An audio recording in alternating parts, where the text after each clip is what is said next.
Hey amiga, welcome back to my channel. My name is Niobe and today I'm going to be talking about how you can save in your 20s.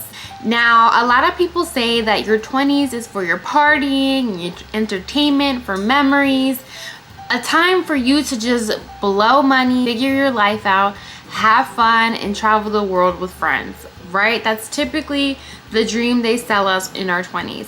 However, have you ever thought that maybe if you take your 20s more seriously, you could get ahead in your 30s, 40s, 50s, or even get ahead when it comes to your retirement?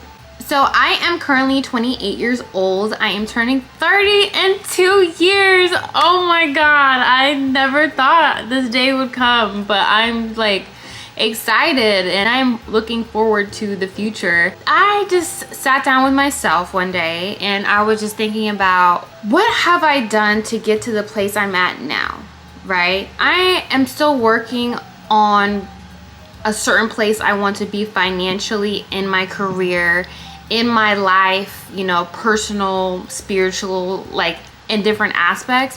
However, I can honestly say that I have put my best foot forward and I feel like I can genuinely share tips that have helped me along the way when it comes to growing and saving my finances. No matter where you're at whatever age, these tips can apply to you and you are definitely going to benefit from this video. So before I get started on these tips, I want to give you guys a little bit of a backstory. So I am 28 years old. I graduated a few years back with a business degree. And I am now a full-time model. I am developing myself as a creator and yeah, I have big dreams. I have been on my own for some time now. I've been like handling all my finances, taking care of myself, creating my own businesses, all that. And like, it's been a huge blessing. I was raised by a family who has a business, and most of the people in my family, like, because my mom is Mexican and my dad is black, and on both sides I have family who own businesses. I have been blessed to see that, to understand that, to see what it takes to, you know, I don't know anything other than being an entrepreneur. Like I never saw myself working for anyone. Let's talk about savings. So what I would tell my 20-year-old self as to why I should start saving if I could go back in time, because I would definitely go harder. I've been going hard, but I will go harder, right? These are a few things I would tell myself, and I wrote it down on my phone. I would tell myself to save 3 to 6 months worth of emergency funds. You just don't know what can happen, and not to say something will happen, but there's a sense of security that comes with having your own in case of emergencies. You're good no matter what, you're taken care of, you can count on yourself, and there's a level of confidence there that you get when you just feel solid and secure. So even if you save a little bit of each paycheck and put it away, that is going to be so helpful in the long term. When I was in college, I literally opened different bank accounts, because if you have different bank accounts, they all serve a different purpose. So, you know, one bank account is for savings. Even if you drop only $50 in the savings every 2 weeks, if that's where you're starting at, start it. So these are savings for goals you want to accomplish within the next few years. So it can be something like a new car, a dream vacation. Maybe you want to move out of your parents' house.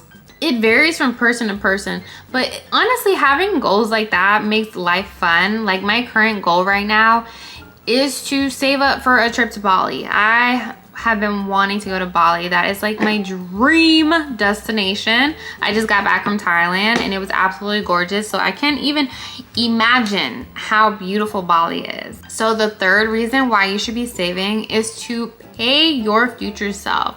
So, you know, we're all gonna get older, okay? Like there's gonna be a time where, you know, our faces are gonna start to droop and we're gonna start to sag and we're gonna get tired more easily and we're just gonna be done with being out on the streets working. You know what I mean? Like we are gonna want to retire and relax. You wanna be prepared for it. You wanna have funds for it so you're not working for the rest of your life.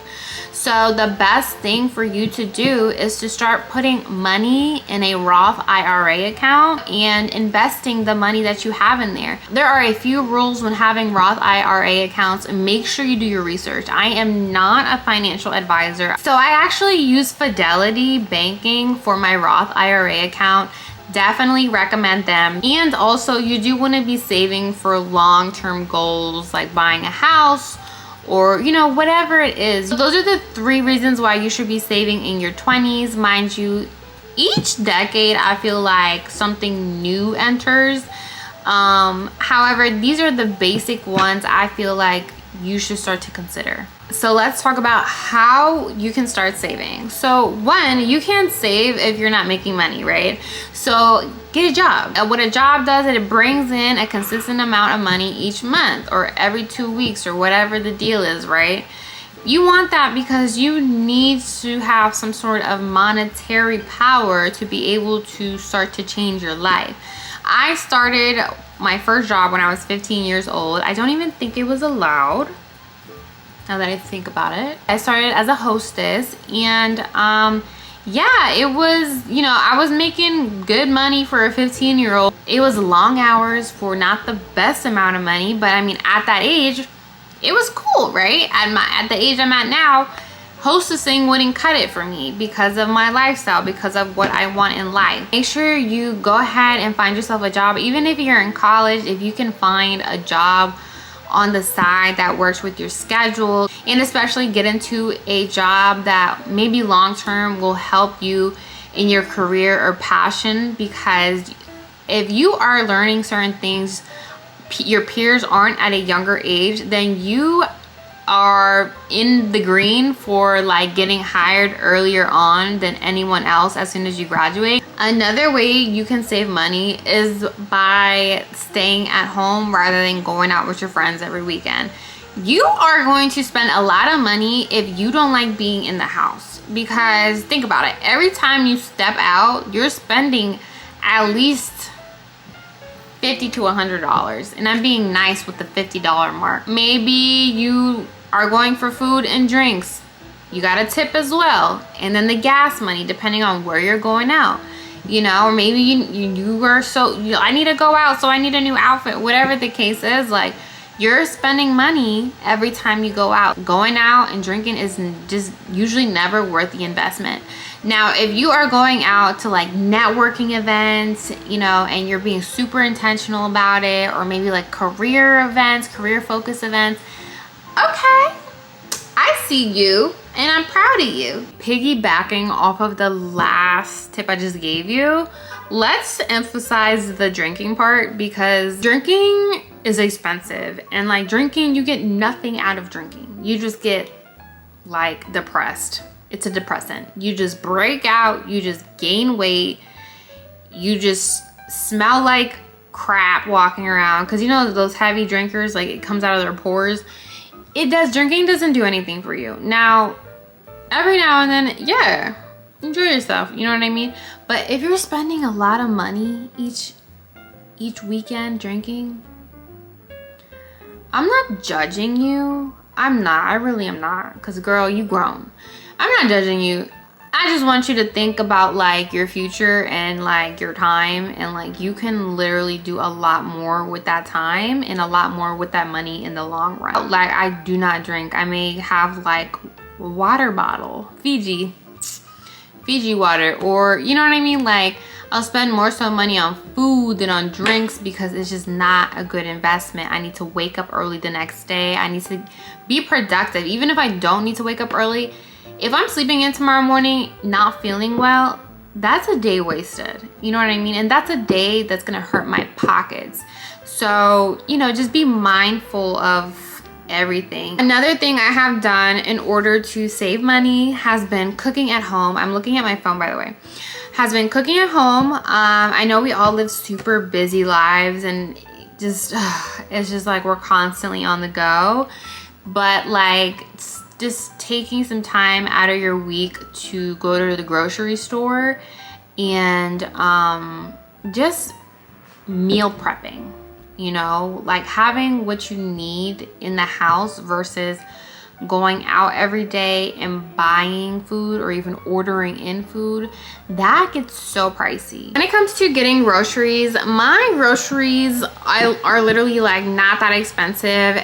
In a month, I want to say I spend like $200, maybe $250. I want to say about $250. I am pescatarian, and I do have a very healthy diet. So I would say if it is on the pricier side, it's just because I have produce, and produce is something like you can't just freeze. You know what I mean? Like you have to eat it. I have a lot of fruits and vegetables in my refrigerator.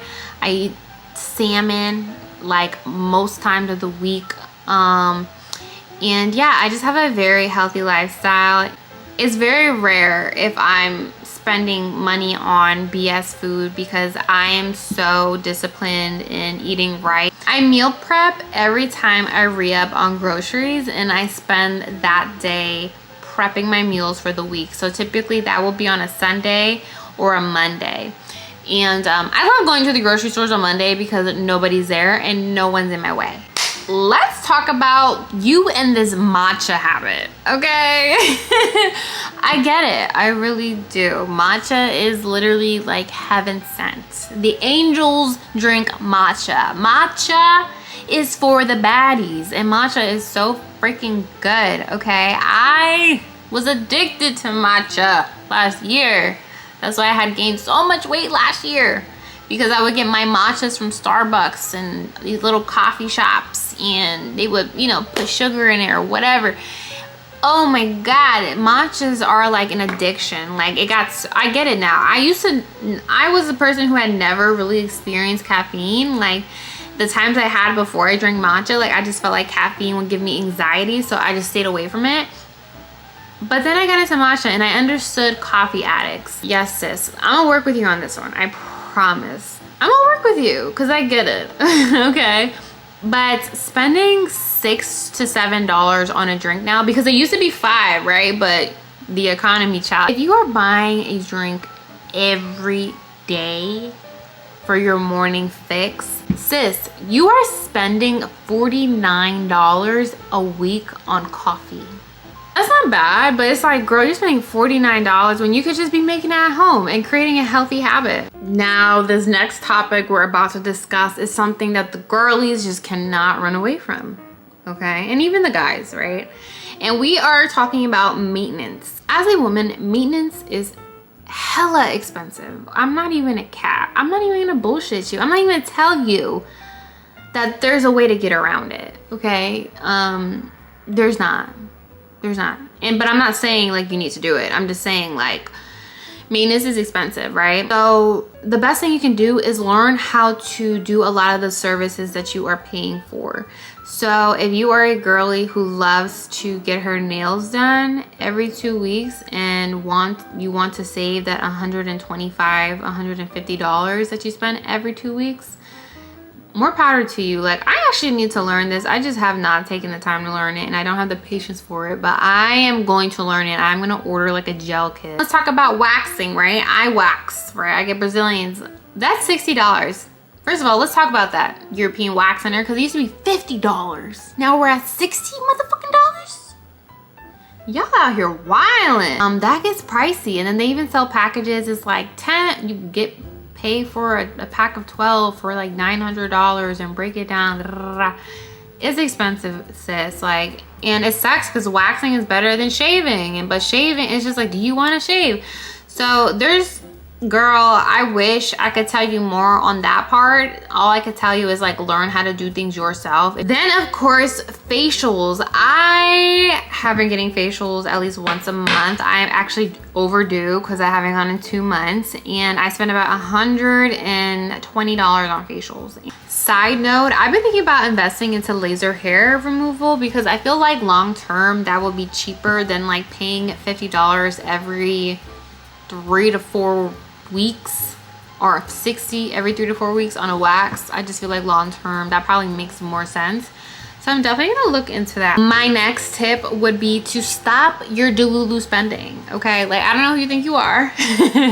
Stop. Meaning, like, if you are out here buying designer bags and you are living check to check, what are you doing? You're at this point, like, I don't know who you're competing with. I don't know what you thought that was gonna do for you. Like, buy all that stuff when you can afford that stuff, when you can buy it a couple of times, 10 times over, you know what I mean? But like, a lot of people are like pressured to have a certain lifestyle, look a certain way, because of what they see online. And a lot of times the only reason why the people you see online have these luxurious lifestyles or luxurious items is because of credit cards. You know, and credit cards exist, you know, a lot. Like, the credit card debt in America is no joke. So do not buy into that. Like, I only have 2 credit cards, and I stay on top of my credit cards. I do not like to play about them. Like, even right now they're a little high, and it's like, bro, no, we gotta take care of these ASAP Rocky. Do not ever compare yourself to anyone else and what they have going on, and, you know, whatever drip, whatever. Like, your time will come when you are making your good money. You know what I mean? Like, if you're gonna spend money on nourishing yourself, on taking care of yourself, and becoming a better person. My next tip on just saving money would be to start investing. When you start investing and purchasing stocks, that money's in, baby. Like, you feel bad if you take that money out, because long term, like, you could have more money. So why are you gonna take your money out, right? I am not a financial advisor, again, so do your research when wanting to, you know, dive into stocks. I currently have Robinhood and Fidelity. Robinhood is such a great beginner-friendly app for everyone who's interested in just getting into stocks. And yeah, I recommend, like, if there's a company that you absolutely love, like, do your research, see if they are a company worth investing into, and decide from there. And my last tip for saving your money would be to stop comparing yourself to others. Stop comparing your life, because if you continue to compare your life, you are going to dig yourself in a hole trying to compete with what you see online. You know, like, you do not know the backstory. You don't even know if they own it. Are they renting that handbag? You know what I mean? Like, you don't know. You don't know the full situation. So my thing is just, like, stop comparing yourself and stop trying to live above your means, because you're gonna put yourself in a hole rather than building yourself up. Well, my friends, thank you so much for watching this video. I absolutely had so much fun. If you have any questions, want to share a tip, or just want to continue kikiing, comment down below. Make sure you subscribe to my channel and follow me on Instagram. All my links will be down below. I'll talk to you girls very soon. Bye.